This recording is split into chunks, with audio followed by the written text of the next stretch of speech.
Hello बच्चों, पिछली class में हमने समझा कि रैशनल और इरैशनल नंबर के बीच में क्या डिफरेंस होता है। इसके साथ ही हमने कुछ बेसिक टाइप के क्वेश्चंस देखे जो कि आपके कॉन्सेप्ट्स को क्लियर करने में आपकी हेल्प कर रहे होंगे। आज हम पढ़ेंगे कुछ ऐसे क्वेश्चंस जो कि जनरली आपसे एग्जाम में पूछे जाते हैं for rational and irrational numbers.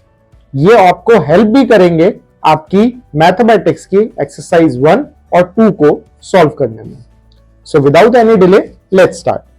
सो सबसे पहला टाइप ऑफ क्वेश्चन जो कि जनरली आपसे पूछा जाता है वो है, आपको फाइंड करना होता है 3 rational numbers between any 2 given numbers.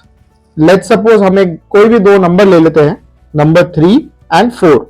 आपको इन दो नंबर्स के बीच में कोई 3 रैशनल नंबर्स फाइंड करना है। तो देखिए, रैशनल नंबर की डेफिनेशन हमने देखी थी, it was a number that can be written in the form of p upon q where p and q both are integers and q should not be equal to 0। तो इसी format को अगर हम यहां पे अप्लाई करें, हमें क्या करना है, हमें सिर्फ इन दोनों नंबर्स के बीच के नंबर्स को फाइंड करना है। और किन्हीं दो नंबर के बीच के नंबर निकालने का तरीका क्या होता है, इट्स वेरी सिंपल। ऐड कर दो दोनों नंबर्स को और डिवाइड कर दो इन दोनों के सम को 2 से। ऐसा करने से जो नंबर है वो नंबर दोनों का सम हाफ हो जाएगा। सो 3 + 4 will give us 7 divided by 2 which will give अस 3.5। तो 3.5 एक ऐसा रैशनल नंबर है जो कि 3 और 4 के बीच में आता है और वो एक रैशनल नंबर है क्योंकि वो p अपॉन q की फॉर्म में लिखा जा सकता है। इसी क्वेश्चन में थोड़ा सा एक्सटेंड करते हुए अब हमको दूसरा रैशनल नंबर फाइंड करना है। दूसरा रैशनल नंबर फाइंड करना भी आसान है। हमें क्या करना है, हमारे जो नया नंबर निकल के आया है, हम फर्स्ट नंबर और जो अब नया नंबर निकला है, इन दोनों के बीच का एक रैशनल नंबर निकाल देते हैं। फॉर्मूला वही सेम, पहला नंबर, इसमें ऐड करेंगे हम हमारा दूसरा नंबर जो कि हमने कैलकुलेट किया है और इन दोनों के सम को डिवाइड कर देंगे 2 से, यानी कि ये हो जाएगा 6.5 by 2 which will give us 3.25। अब क्योंकि 3.25 इसका जो डेसिमल एक्सपेंशन है वो टर्मिनेटिंग है, 0.25 के बाद खत्म हो रहा है, इसलिए हम कह सकते हैं कि 3.25 is also a rational number. और थर्ड नंबर निकालने के लिए we can take any of the other 2 numbers. या तो हम 3.5 और 3.25 के बीच का निकाल सकते हैं, 3 और 3.5 के बीच का निकाल सकते हैं, इट डजंट मैटर। हम कोई भी दो रैंडम नंबर सिलेक्ट करेंगे हमारे इन कैलकुलेटेड नंबर्स में से। लेट्स से हम 3 ले लेते हैं और जो हमने लास्ट स्टेप में 3.25 कैलकुलेट करा है ये ले लेते हैं। इन दोनों को ऐड करते हैं और 2 से डिवाइड कर देते हैं। This will give us 3.125 which is also a rational number. So this is how we calculate a couple of rational numbers between any 2 given numbers। दोनों नंबर्स को ऐड करते जाना है और 2 से डिवाइड करते जाना है, उससे हमें उन दोनों नंबर्स के बीच के नंबर्स मिलते जाएंगे जो कि ऑफ कोर्स रैशनल होंगे। Now part 2 of the question, हमें किन्हीं दो गिवन नंबर्स के बीच के इरैशनल नंबर्स फाइंड करना है। तो लेट्स सपोज हम सेम एग्जांपल लेते हैं। हमें दो नंबर्स दिए गए हैं 3 और 4 और हमें इन दो नंबर्स के बीच में 3 इरैशनल नंबर्स फाइंड करने हैं। तो 3 इरैशनल नंबर्स फाइंड करने का तरीका क्या होगा, देखिए, हमें जब रैशनल नंबर्स फाइंड करने थे तो हमने सिंपली इन दोनों नंबर्स को ऐड करा और ऐड करके 2 से डिवाइड करा। बट इरैशनल नंबर्स की डेफिनेशन थोड़ी अलग होती है। इरैशनल नंबर्स को क्लियरली डिफाइन करता है ये पार्ट जो कहता है कि irrational numbers are the numbers जिनका डेसिमल एक्सपेंशन ना तो टर्मिनेट होता है और ना ही रिपीट होता है। तो लेट्स सपोज हमने हमारा छोटा नंबर जो था वो लिखा 3, उसके आगे हम लगाते हैं डेसिमल। अब इस डेसिमल के आगे हम कुछ भी लिखें, जो एंटायर नंबर होगा वो 3 से बड़ा हो जाएगा, राइट? बिकॉज अगर मैं 3 के आगे 0.1 भी लगा दूं, 3.01, तो ये नंबर भी 3 से बड़ा हो गया। तो हमें कुछ भी नहीं करना है, हमें 3 के आगे डेसिमल लगा के एक ऐसी एक्सपेंशन लिख देनी है जो ना तो टर्मिनेट हो रही हो और ना ही रिपीट कर रही हो, जैसे कि 3.10 100 1000 14 times 0 and so on.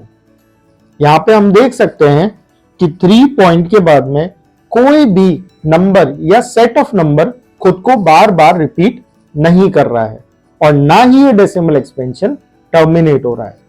So this is a irrational number. इसी तरीके से हम जितने चाहें उतने इर्रेशनल नंबर्स बना सकते हैं। For example 3.25 255 25555 and so on. ये बार बार रिपीटेड डिजिट्स को थोड़ा सा बड़ा बड़ा के लिखने का रीजन ये है ताकि हमको ये बात समझ में आए और हम गलती से भी कहीं कोई नंबर को रिपीटेडली ना लिखें। सो this was the first type of questions which are generally asked in the examinations. Now type 2 questions, जहां पे हमें जनरली ये पूछा जाता है कि find if the number x is a rational number or an irrational number. अब root के अंदर अगर हमसे ये पूछा जाए कि कोई नंबर रैशनल है या नहीं है, उसके लिए एक सिंपल सा तरीका मैंने आपको अपनी लास्ट सेशन में बताया था। अंडर दी रूट अगर कोई प्राइम नंबर हमें गिवन है तो वो will always be a irrational number. For example अगर हम रूट 2 की बात करें तो रूट 2 में 2 जो है that is a prime number, so that is why root 2 will be a irrational number because it is a prime number. ये रीजन के साथ हमें सिर्फ लिख देना है इसको, because it does not need any other explanation. Similarly अगर मैं आपको बोलूं root 23 is again a prime number, so it under root of 23 will be a irrational number.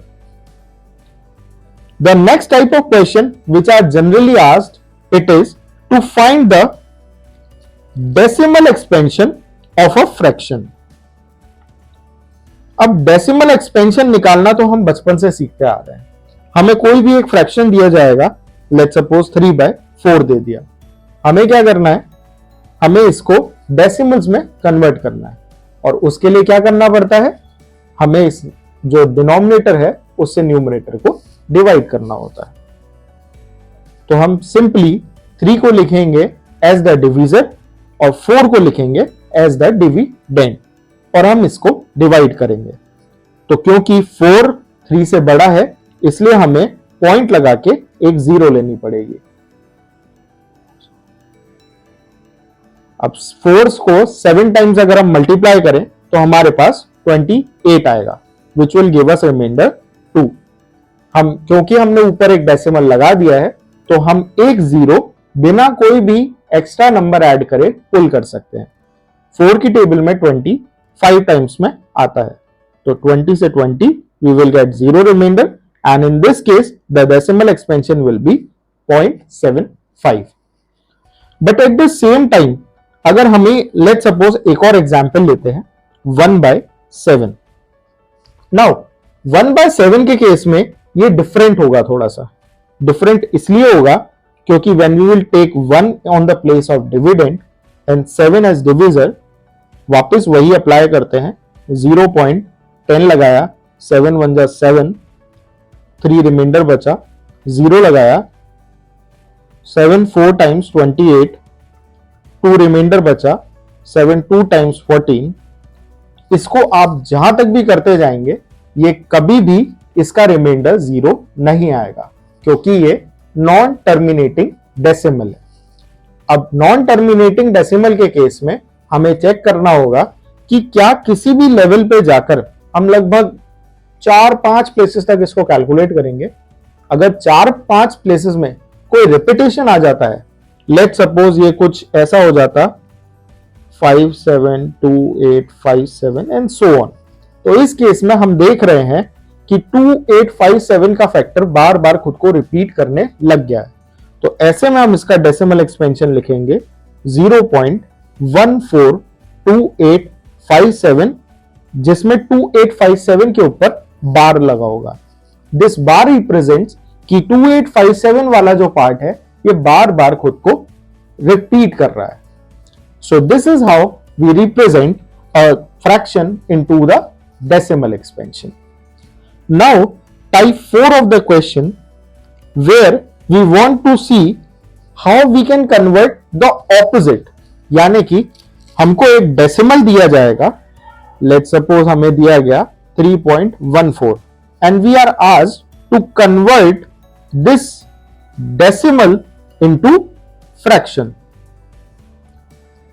अब ये करने का तरीका कुछ हद तक हमने हमारे रैशनल नंबर्स वाले सेशन में कवर किया था। देखिए, क्योंकि ये एक टर्मिनेटिंग डेसिमल एक्सपेंशन है, इसलिए इसको फ्रैक्शन में कन्वर्ट करने के लिए हमें कुछ भी नहीं करना है। हमें सिंपली इस डेसिमल को हटाना है और डेसिमल के बाद जितने हमारे पास में प्लेसेस तक नंबर थे 1 के आगे डिनोमिनेटर में हमें उतने ही जीरोस लगा देने। तो पॉइंट के बाद में क्योंकि हमारे पास में यहां पे 2 नंबर्स थे तो हम 2 जीरोस लगा देंगे। तो here our answer will be 314/100। इसको इसकी सिंपलेस्ट फॉर्म में ले आइए and you will definitely get the perfect marks. Similarly let suppose ये नंबर कितना भी बड़ा हो, अगर ये टर्मिनेट हो रहा है तो इसको सॉल्व करने का, यानी कि इसको डेसिमल से फ्रैक्शन में कन्वर्ट करने का प्रोसेस एग्जैक्टली सेम रहेगा। हमें डेसिमल को हटाना है, नीचे 1 के आगे डिनोमिनेटर में उतने जीरोस लगाने हैं जितने डेसिमल के बाद में हमारे पास में नंबर्स थे। But remember, this technique applies only in the case of a terminating decimal expansion. Terminating decimal expansions मैं बार बार आपको समझा रहा हूं ताकि you can remember it. Terminating decimal expansion का मतलब वो डेसिमल एक्सपेंशन खत्म हो रही है। नाउ लेट्स सपोज अगर आपको मैं इस क्वेश्चन में 3.14 की जगह पे 3.14 का बार दे दूं और मैं आपको बोलूं आपको इस 3.14 बार को कन्वर्ट करना है फ्रैक्शन में। Now in this case we have to apply a separate methodology. We have to follow 3 simple steps. Number 1, first of all, we will equate this given number equal to any variable x. Second step में हम LHS और RHS दोनों में एक number multiply करेंगे और वो number क्या होगा?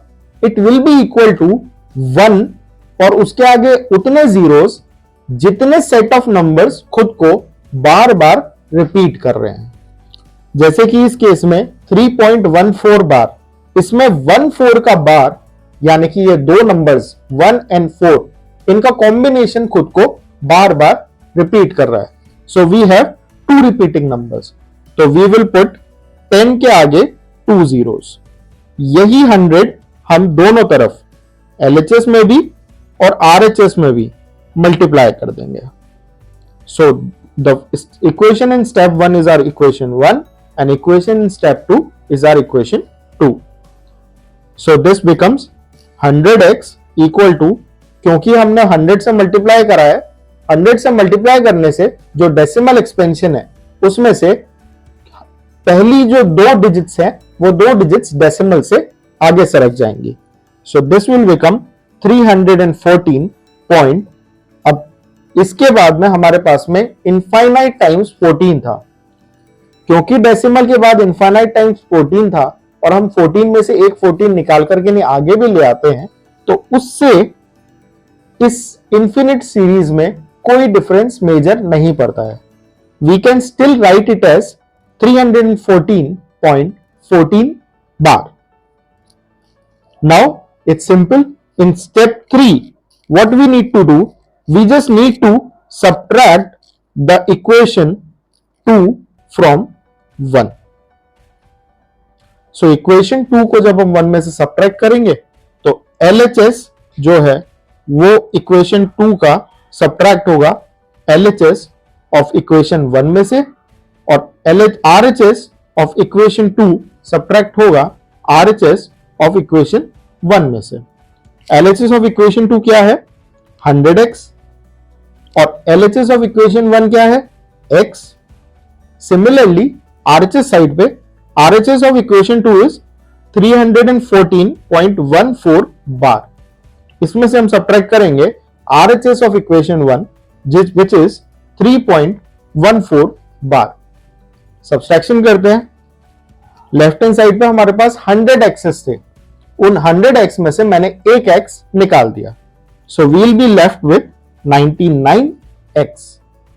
And on the RHS, we have 314.14 bar minus 3.14 bar. अब ये 1/4 का बार तो 1/4 के बार से कैंसिल हो जाएगा. 314 में से जब हम 3 सब्ट्रैक्ट करेंगे तो we'll get 311. x के साथ का जो भी हमारा जो न्यूमेरिकल पार्ट है हम उसको दूसरे साइड यानी कि RHS की साइड में ले जाएंगे. तो क्योंकि वो इधर मल्टीप्लाई हो रहा है उधर जाके वो डिवीजन में लग जाएगा. सो x विल बिकम 311 बाय 99. इसको भी चेक कर लीजिए क्या ये अपनी सिंपलेस्ट फॉर्म में है. अगर ये अपनी सिंपलेस्ट फॉर्म में है then this is your answer. So this was the major category of questions which are generally asked, and I think most of the questions in your exercise 1 and 2 of NCERT textbook will be covered within these concepts. I hope you enjoyed this video. Don't forget to like, share and subscribe if you like the content. Thank you.